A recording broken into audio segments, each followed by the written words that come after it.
చాలా రోజులు అయిపోయింది గుత్తి వంకాయ చేయక. ఇవాళ దీనికి ముహూర్తం వచ్చింది, చేసేసాను. మెయిన్గా గ్రేవీ కోసం పల్లీలు నువ్వులు వాడాను. ఇవి వేయించుకున్న తర్వాత పక్కన పెట్టేసుకోవాలి. ఇవి చల్లారేలోపు వంకాయలను పుచ్చులు లేకుండా చూసుకొని కట్ చేసుకోవాలి. ఇట్లా 4 ఘాట్లు పెట్టేసుకోవాలి.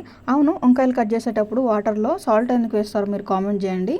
నాకు తెలిసి వంకాయలు చేదు రాకుండా వేస్తారు అనుకుంటా. ఇంకేమైనా దీనికి రీజన్ ఉందా? ఉంటే కామెంట్ చేయండి, నేను కూడా తెలుసుకుంటా కదా.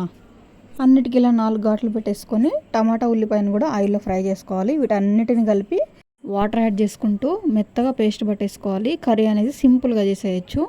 మనం అన్నీ వేయించుకున్నాం కదా, అదే ప్యాన్లో ఇంకొక స్పూన్ వరకు ఆయిల్ వేసుకొని వంకాయలు కాస్త మెత్తబడే వరకు ఆయిల్లో ఫ్రై చేసుకోవాలి. మిక్సీ పట్టిన వెంటనే మిక్సీ కూడా తుడిచేస్తున్నాను, లేకుంటే మా అమ్మ వస్తే అరుస్తుంది.